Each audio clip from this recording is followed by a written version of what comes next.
नमस्कार. ओम शांती. दुरितांचे तिमिर जावो, विश्वस्वधर्म सूर्य पाहो, जो जे वांछील तो ते लाहो प्राणीजात. जो जे वांछील तो ते लाहो प्राणीजात. यहाँ तक आ गए और हमने ये देखा कि जो जो प्राणी मात्र को ये पृथ्वी पे धरा पे जो कोई प्राणी है उनके मन में जो कोई आशा है, इच्छा है, यह सफल होने दो, ऐसे माऊली ने मांगा. तो अगर हर किसी की इच्छा पूरी हो जाएगी, संभव है? संभव है, क्योंकि वो इच्छा ही अच्छी होगी, बुरी इच्छा होगी ही नहीं. क्यों नहीं होगी? क्योंकि उसके पीछे जाएंगे तो विश्व स्वधर्म में सूर्य पाहो. सारा विश्व अगर एक ही सूरज को देखता है, एक ही भगवान को देखता है और भगवान में स्वधर्म से, आत्मिक स्थिति से देखता है, तो बुरी इच्छा या बुरा विचार, बुरा संकल्प मन में आने की संभावना है ही नहीं. और इसलिए माऊली ने कहा, जो जे वांछील तो ते लाहो प्राणी जात. मेरे बहुत सारे मित्र जो है वो कहते हैं कि ये 9 ओवी है, उसमें से तो इतने कम शब्दों में, ज्यादा से ज्यादा 8-9 एपिसोड में उसका पूरा अर्थ पूरा हो जाएगा. ये जो अर्थ निकलता है ये कहां से है? एक छोटा सा उदाहरण देता हूं कि कवि जो रहता है, एक आधा कवि रहता है, उसका काव्य है, उसका जब रसग्रहण होता है तो ऊपर ऊपर से शब्द देखेंगे तो अर्थ अलग रहता है, और जब उसका रसग्रहण करने लगते हैं तो अर्थ अलग निकल जाता है. और इसलिए कहते हैं, जे न देखे रवि ते देखे कवि. और उसके आगे बढ़ के ऐसे ही कहा जाता है, और जो जे न देखे कवि ते देखे अनुभवी. योगीराज थे, माऊली योगीराज थे, और उन्होंने कुछ योग साधना करते समय अनुभव किया होगा, कुछ विजन लिया होगा, और ये विजन उन्होंने प्रत्यक्ष किया. और ये विजन लेने के साथ साथ उन्होंने विश्वात्मक देव परमात्मा से प्रार्थना की. इसको डिकोडिंग भी कहा जाता है.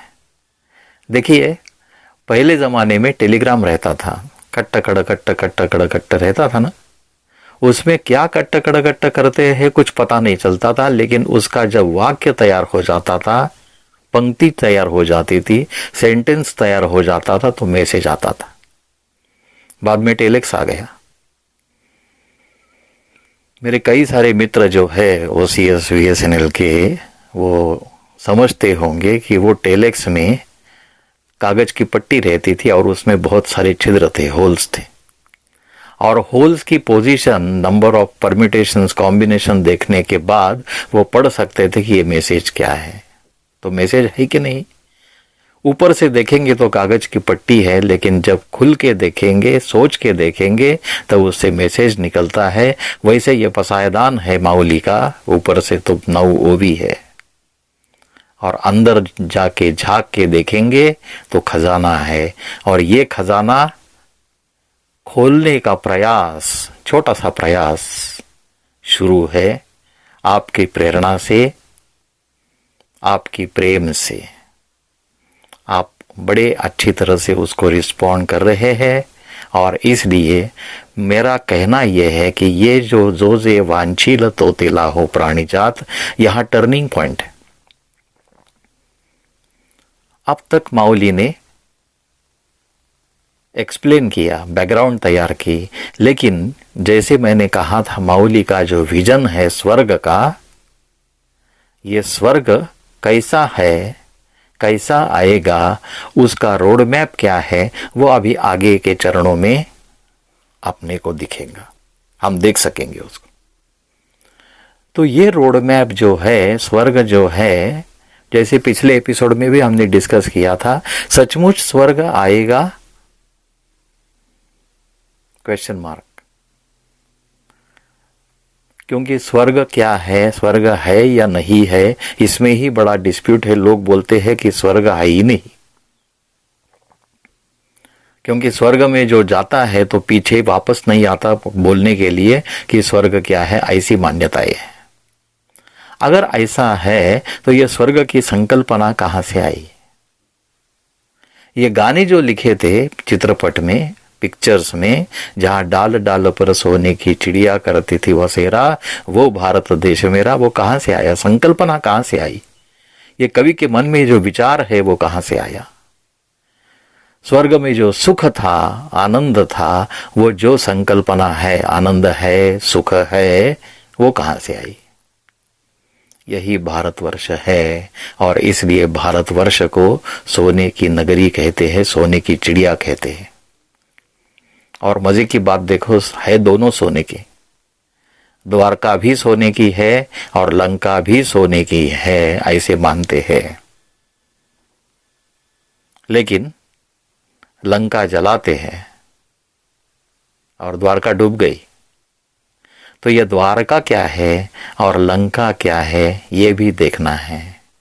तो यह स्वर्ग जो रोड मैप है, स्वर्ग में हर कोई सुख और शांति से जीता है। एक ही धर्म है, एक ही भाषा है और मनुष्य देवता स्वरूप है। इसलिए कहते हैं कि सनातन धर्म कहते हैं सबसे पहला, क्योंकि हिंदू धर्म की स्थापना भी किसने की हमें मालूम नहीं है। शंकराचार्य जी ने उसका पुनरुज्जीवन किया, लेकिन स्थापना किसने की? और उसके पहले सनातन धर्म कहते हैं, और उससे पहले आदि सनातन देवी देवता धर्म। ये देवता जो थे 33 करोड़ देवता जो है, कौन है? और माउली ने वो देवताओं का ही वर्णन अगले चरणों में किया है।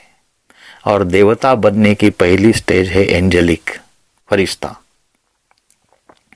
ये जब स्टेज बनेगी तब देवता बन जाएंगे। और इसलिए देखिए, हमारे यहाँ जो कहावतें हैं, वाक प्रचार है, उसके पीछे कुछ ना कुछ सत्य है।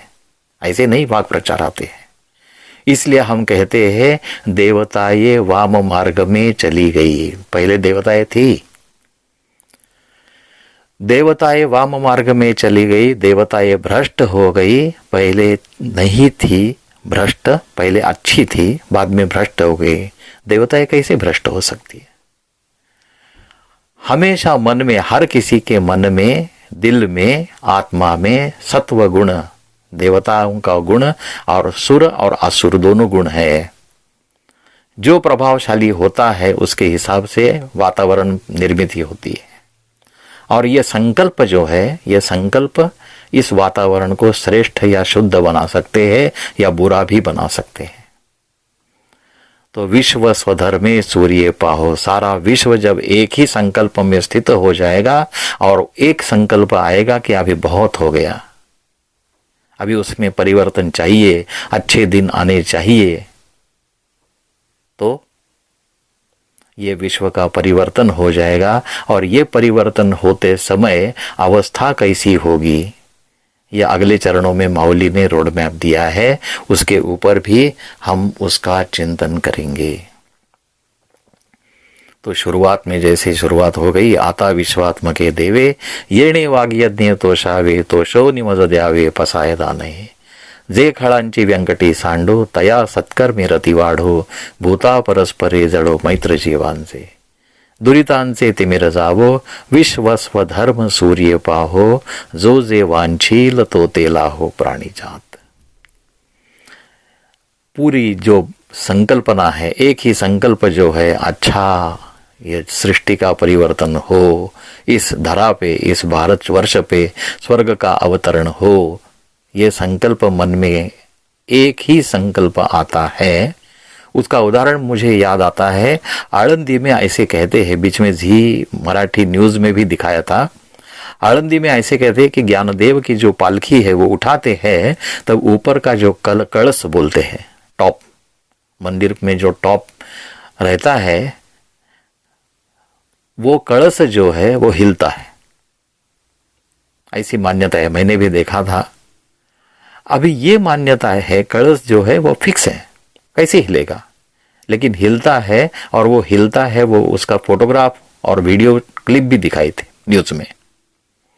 मुझे ये लगता है कि जब 8-9 लाख लोग इकट्ठे हो जाते हैं और जब पालकी उठाते हैं और उनके मन में संकल्प आता है कि ये अभी हिलेगा, एक ही संकल्प एक ही समय आ गया, तो जो निर्जीव चीज है वो भी हिलेगी। और यहाँ तो वातावरण है, तो वातावरण बदल करने की, परिवर्तन लाने की सृष्टि में शक्ति हमारे संकल्प में है। और यही संकल्प कैसे है, ज्ञानदेव जी ने, मौली ने अगले चरणों में दिखाया है। उसका हम चिंतन करेंगे, वर्णन करेंगे, पठन करेंगे, अध्ययन करेंगे और उसका आनंद भी लेंगे। तो अगले एपिसोड में मिलते हैं, तब तक के लिए आज्ञा दीजिए। नमस्कार। ओम शांति।